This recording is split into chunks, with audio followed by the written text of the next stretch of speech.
जय हिंद दोस्तों, नमस्कार, सुप्रभात। कैसे हैं आप? आज 26 जनवरी है। आप सबको 72वें गणतंत्र दिवस की ढेर सारी शुभकामनाएं।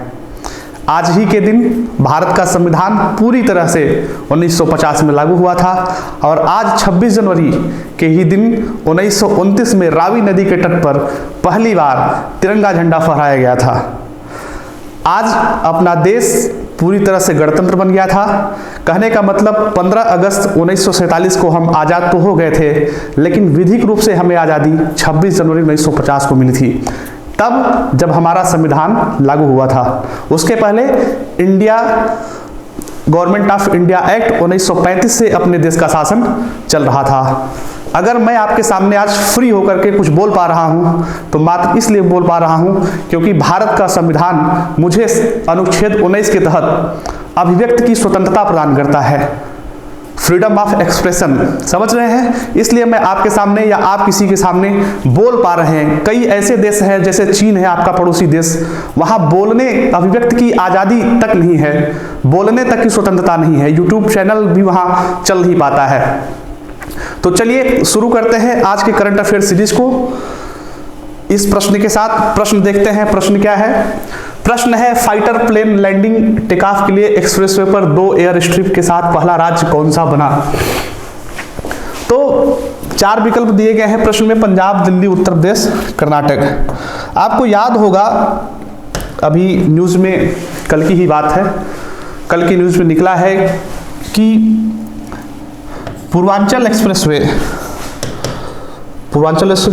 आप समझ रहे होंगे, पूर्वांचल एक्सप्रेसवे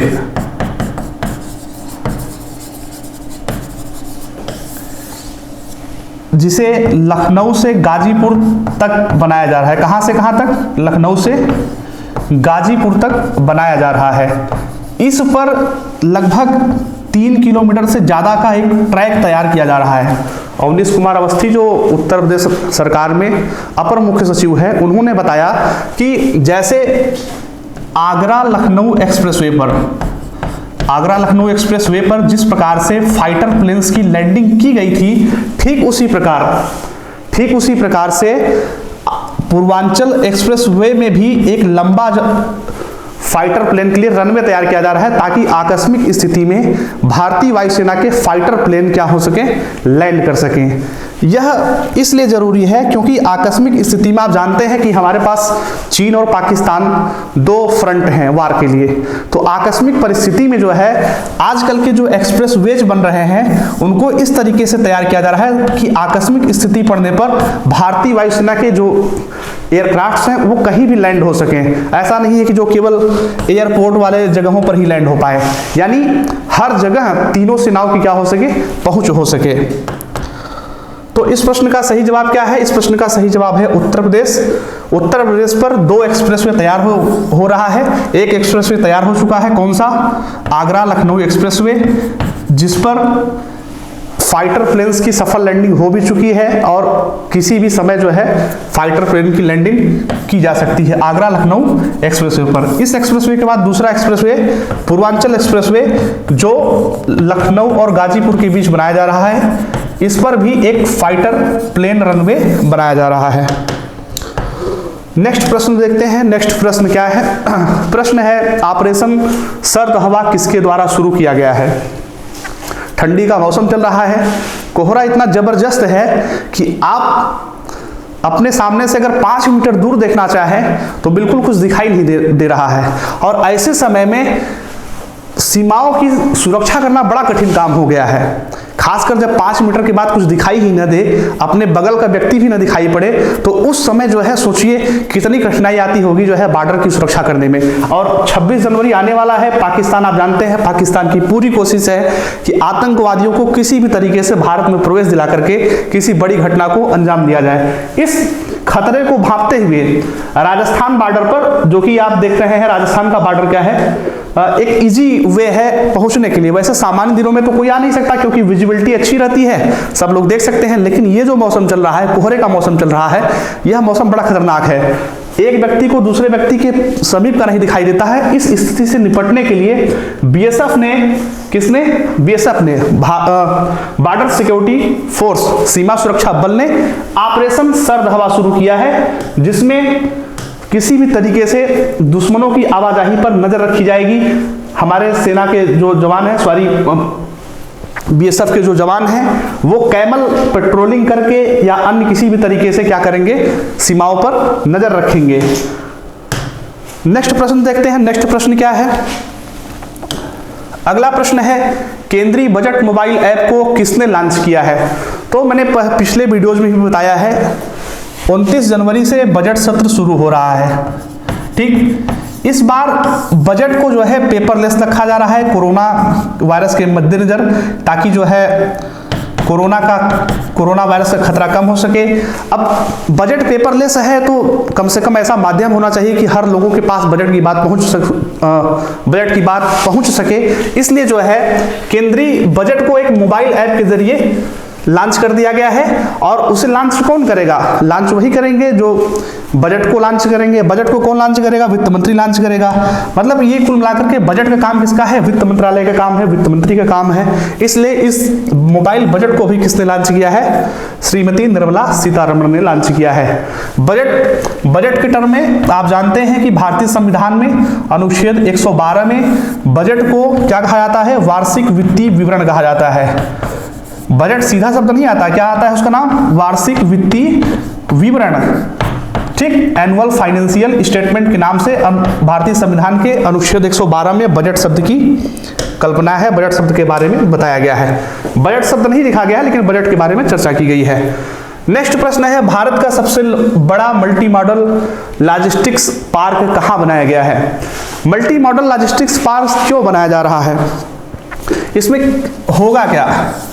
तो आप जानते हैं कि अभी भारत जो है दुनिया का एक ऐसा देश है जहां एक जगह से दूसरे जगह किसी चीज को ट्रांसपोर्ट करने का कास्ट बहुत ज्यादा है।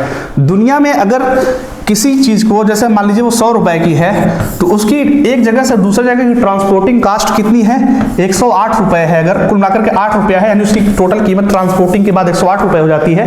तो भारत में ट्रांसपोर्टिंग कास्ट प्रति 100 रुपए पर कितनी आ रही है? लगभग 11 रुपए आ रही है। इस गैप को दूर करने के लिए जगह जगह क्या बनाया जा रहा है? मल्टी मॉडल लॉजिस्टिक्स पार्क बनाया जा रहा है। इस क्रम में भारत का सबसे बड़ा मल्टी मॉडल लॉजिस्टिक पार्क्स की कल्पना की गई है। कहाँ? गुजरात में कल्पना की गई है। गुजरात सरकार, मिनिस्ट्री ऑफ रोड, कह लीजिए कि सड़क परिवहन मंत्रालय, और गुजरात सरकार और अडानी पोर्ट्स लिमिटेड के बीच में जो है ये समझौता हुआ है कि गुजरात में मल्टी मॉडल लॉजिस्टिक्स पार्क बनाया जाएगा। और यह भारत का सबसे बड़ा मल्टी मॉडल लॉजिस्टिक्स पार्क होगा, जिसको एयर, लैंड कहने का मतलब रेलवे, रेल मार्ग, सड़क मार्ग और वायु मार्ग, तीनों मार्गों से उसे कनेक्ट किया जाएगा। और यह कुल मिलाकर के 1000 एकड़ में फैला हुआ विशाल पार्क होगा, जहां से कार्गोज को क्या किया जाएगा? हैंडल किया जाएगा। ठीक है, और इससे जो है देश के विकास को गति मिलेगी। 25,000 से ज्यादा लोगों को रोजगार मिलेगा। बहुत ही महत्वाकांक्षी परियोजना है। 50,000 करोड़ रुपए से ज्यादा की परियोजना है। ठीक है, नेक्स्ट प्रश्न देखते हैं। नेक्स्ट प्रश्न क्या है? नेक्स्ट प्रश्न है, अंतर्राष्ट्रीय शिक्षा दिवस कब मनाया गया है? तो 2 दिन पहले, आज 26 जनवरी है, 2 दिन पहले 24 जनवरी को अंतर्राष्ट्रीय शिक्षा दिवस मनाया गया है। ठीक है, अंतर्राष्ट्रीय शिक्षा दिवस मनाने में किसका महत्वपूर्ण योगदान है? यूनाइटेड नेशंस का। यूनाइटेड नेशंस की पहल पर अंतर्राष्ट्रीय शिक्षा दिवस मनाया जाता है। अगला प्रश्न देखते हैं। अगला प्रश्न है, किस देश ने शाहीन 3 मिसाइल का सफलतापूर्वक परीक्षण कर लिया है? किस मिसाइल का? शाहीन 3 मिसाइल का। तो शाहीन 3 मिसाइल ये आपको दिख रही है, कलर से आप देख रहे होंगे कि ये पाकिस्तानी कलर दिख रहा है। तो शाहीन 3 परमाणु मिसाइल पाकिस्तान की परमाणु मिसाइल है, शाहीन 1, 2, 3 करके, जिसे पाकिस्तान ने भारत की अग्नि सीरीज की मिसाइल के जोड़ के लिए तैयार किया हुआ है। अग्नि 1, अग्नि 2, अग्नि 3, भारत की अग्नि 3 मिसाइल लॉन्च हो गई है। उसको देखते हुए पाकिस्तान ने शाहीन 3 परमाणु मिसाइल तैयार की है, जिसकी युद्धक क्षमता कहाँ होगी? युद्धक क्षमता लगभग पाकिस्तान के अनुसार 5000 किलोमीटर दूर तक होगी। यानी पाकिस्तान यह टारगेट कर रहा है कि भारत का कोई भी कोना हो, भारत का कोई भी कोना हो, यहाँ तक कि कोना तो छोड़िए, जो छोटे से आइलैंड्स भी हैं, जो अपना पोर्ट ब्लेयर है, भारत से काफ़ी दूर जो है, मतलब तट रेखा से काफ़ी दूर है, वहाँ तक भी इस मिसाइल की पहुँच को बनाए रख सके, ऐसा जो है पाकिस्तान की कल्पना है। और उस कल्पना में पाकिस्तान ने शाहीन 3 परमाणु मिसाइल का सफल परीक्षण किया है। भारत में इसके टक्कर की मिसाइल कौन सी है? अग्नि 3 है। और अग्नि 3 की मारक क्षमता 3000 किलोमीटर से लेकर के 5000 किलोमीटर तक है। अग्नि 3 का विकास इसलिए किया गया है ताकि हम अपने पड़ोसी देशों, यहाँ तक कि चाइना वगैरह के लिए भी सेकंड स्ट्राइक कैपेबिलिटी रख सकें। सेकंड स्ट्राइक कैपेबिलिटी का मतलब ये है कि अगर कोई देश हमारे ऊपर अटैक कर दे, तो हम मान लीजिए अपना लैंड है, ये अपना देश का मैप है, लैंड है, तो मान लीजिए यहाँ समुद्र में एक जगह अपना एक मिसाइल ऐसा रखें जो उस देश के किसी भी कोने तक जाने में सक्षम हो और उस विशेष इलाके को क्या कर सके? डिस्ट्रॉय कर सके। ठीक है, इसका इन सब मिसाइलों का मुख्य काम जो है, युद्ध करने से ज्यादा एक टर्म आता है डिटरेंस। डिटरेंस एक टर्म आता है, उसके लिए प्रयोग किया जाता है। डिटरेंस का मतलब यह है कि हम अपने आप को इतना मजबूत बना लें कि दूसरा देश हमारी मजबूती देख करके अटैक करने के बारे में सोच ही न पाए। समझ गए? यानी यह जो है अटैकिंग से ज्यादा रक्षात्मक पोजीशन होता है, डिटरेंस देता है। ठीक है ना? इतना अपने आप को मजबूत बना लीजिए कि कोई सपने में भी आपके ऊपर अटैक करने के बारे में न सोच पाए। ठीक है, नेक्स्ट प्रश्न देखते हैं। नेक्स्ट प्रश्न क्या है? नेक्स्ट प्रश्न है, भारत का नया पर्यटन सचिव किसे नियुक्त किया गया है? तो भारत का नया पर्यटन सचिव नियुक्त किया गया है श्री अरविंद सिंह जी को। पर्यटन सचिव कहाँ काम करेंगे? पर्यटन सचिव काम करेंगे पर्यटन मंत्रालय में। वर्तमान पर्यटन मंत्री कौन है भारत के? भारत के वर्तमान केंद्रीय पर्यटन मंत्री हैं श्री प्रहलाद पटेल। कौन है? श्री प्रहलाद पटेल। पर्यटन मंत्रालय का काम क्या है? पर्यटन मंत्रालय का काम यह है कि देश विदेश में भारत की इमेज को क्या किया जाए? मजबूत किया जाए। इंडिया की इमेज को बिल्डअप किया जाए ताकि अधिक से अधिक लोग भारत में टूर के नजर से आ सके, भारत में घूमने के नजरिए से आ सकें और भारत को क्या हो सके? विदेशी मुद्रा हासिल हो सके। जब विदेशी आएंगे तो कुछ न कुछ खर्चा ही करेंगे। इस प्रकार से भारत में मतलब विदेशी मुद्रा प्राप्त करने का सबसे अच्छा साधन क्या है कि अधिक से अधिक क्या है? पर्यटक आए। दुनिया के कुछ ऐसे देश हैं जैसे मालदीव वगैरह हैं जो पूरी तरह टूरिज्म पर ही निर्भर हैं। समझ गए? उनके जो है आय का साधन ही क्या है? टूरिज्म है। तो भारत भी इतना बड़ा विशाल देश है। भारत के पर्यटन मंत्रालय ने 2002 में इनक्रेडिबल इंडिया नाम का कैंपेन लॉन्च किया। किस नाम का? Incredible India. आप जानते होंगे, अतुल्य भारत।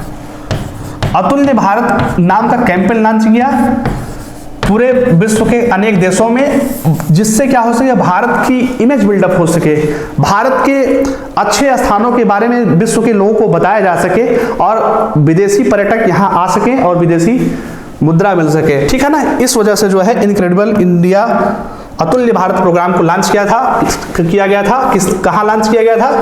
पर्यटन मंत्रालय के जरिए लॉन्च किया गया था। वर्तमान पर्यटन मंत्री कौन है? वर्तमान पर्यटन मंत्री हैं श्री प्रहलाद पटेल जी। पर्यटन सचिव किसे नियुक्त किया गया है? श्री अरविंद सिंह जी को नियुक्त किया गया है। अगला प्रश्न देखते हैं। अगला प्रश्न है 16वीं ग्लोबल रिस्क रिपोर्ट 2021 किसने जारी किया है? तो 16वीं ग्लोबल रिस्क रिपोर्ट आप देख रहे हैं, बगल में भी है ग्लोबल रिस्क रिपोर्ट 2021। जारी किया है इसे वर्ल्ड इकोनॉमिक फोरम यानी विश्व आर्थिक मंच ने। किसने जारी किया है? WEF, जिसे हिंदी में कहते हैं विश्व आर्थिक मंच। विश्व आर्थिक मंच क्या है? तो विश्व आर्थिक मंच एक गैर लाभकारी संस्था यानी एक NGO कह लीजिए है। कब? 1971 में इसकी स्थापना की गई थी। किस लिए स्थापना की गई थी? इसके स्थापना का मूल कारण है कि यह जो है पब्लिक और प्राइवेट से संबंधित लोगों को एक मंच प्रदान कर सके। मतलब सरकारी लोगों को, बुद्धिजीवी लोगों को, बिजनेस के लोगों को, शिक्षाविदों को आपस में चर्चा करने के लिए एक मंच प्रदान कर सके। इसलिए जो है WEF यानी विश्व आर्थिक फोरम, विश्व आर्थिक मंच की परिकल्पना की गई थी। विश्व आर्थिक मंच यानी WEF की एक सालाना बैठक होती है। कब? जनवरी के महीने में। जनवरी के महीने में, जनवरी के लास्ट कह लीजिए सप्ताह में एक सालाना बैठक होती है दावोस में। कहाँ? दावोस। दावोस कहाँ है? दावोस है स्विट्जरलैंड में। और यहाँ विश्व के बड़े बड़े मतलब जितने भी विश्व के देश हैं उनके सरकारी प्रतिनिधि, प्राइवेट कंपनियों के प्रतिनिधि, शिक्षा जगत के लोग, बिजनेस की बड़ी बड़ी हस्तियां आपस में मिलती हैं और अर्थव्यवस्था की गति को कैसे सुधारा जाए इस पर चर्चा और बहस करती हैं। इस बार जो है वर्ल्ड इकोनॉमिक फोरम जो है ग्रेट रिसेट इनिशिएटिव भी लॉन्च करेगा। किसके परिप्रेक्ष्य में? दावोस एजेंडा समिट के समानांतर ग्रेट रिसेट इनिशिएटिव भी लॉन्च किया जाएगा। ग्रेट रिसेट इनिशिएटिव कहने का मतलब यह है कि आप जानते हैं कि इस बीते हुए 2020 में कोरोना पैंडेमिक की वजह से विश्व की पूरी अर्थव्यवस्था खस्ता हाल हो गई है। उस अर्थव्यवस्था में नई जान किस लिए फूंकी जाए, इसलिए WEF जो है एक विशेष कैंपेन ग्रेट रिसेट इनिशिएटिव इसी बैठक के साथ साथ जो है क्या करेगा? जारी करेगा। अगला प्रश्न देखते हैं। अगला प्रश्न क्या है? आज मैं थोड़ा सा जल्दी इसलिए खत्म कर रहा हूं क्योंकि 9 बजते ही गणतंत्र दिवस की परेड राजपथ पर शुरू हो जाएगी। उसके बाद किसानों की ट्रैक्टर मार्च शुरू हो जाएगा। आप सब जो है लोग टीवी से चिपके रहेंगे, इसलिए आज मैं चाहता हूं कि आज का जो अपना करंट अफेयर्स का शो हो बहुत छोटा सा हो। एक प्रश्न और लेंगे, एक प्रश्न के बाद इस करंट अफेयर्स के शो को समाप्त करेंगे। प्रश्न है, विश्व के शीर्ष 300 सहकारी संस्थाओं में कौन सी कंपनी शीर्ष पर रही है? सहकारी संस्था मतलब कोऑपरेटिव इंस्टीट्यूट, कोऑपरेटिव ऑर्गेनाइजेशन में विश्व की सबसे बड़ी या सबसे शीर्ष कंपनी कौन सी है? तो वो है इफको। इफको का मतलब इंडियन फार्मर्स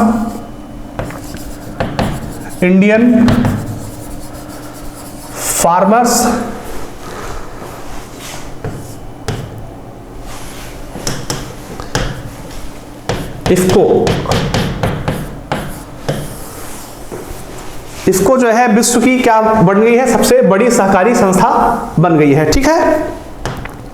और इफको को जो है वर्ल्ड कोऑपरेटिव मॉनिटर ने विश्व की जो है 300 कंपनियों की रैंकिंग में क्या दिया है? सबसे नंबर 1 पोजीशन दिया है। ठीक है ना। इफको के वर्तमान चेयरमैन और एमडी कौन है? इफको के वर्तमान चेयरमैन और एमडी है श्री यूसी अवस्थी जी। कौन है? यूसी अवस्थी। ठीक, इतना आपके लिए बहुत है। आज के करंट अफेयर्स को इतने में ही समाप्त करते हैं। नमस्कार, आपका दिन शुभ रहे। प्लीज आप हमारे चैनल को सब्सक्राइब करें, लाइक करें, शेयर करें और अधिक जानकारी के लिए www.coaching.in पे संपर्क करें। ये जितने प्रश्न हैं इन प्रश्नों का PDF आपको इस वीडियो के डिस्क्रिप्शन बॉक्स में मिल जाएगा। वहां लिंक पड़ा हुआ है, उस लिंक को क्लिक करिएगा, सारे प्रश्नों का जो है विवरण आपको मिल जाएगा। जय हिंद, नमस्कार।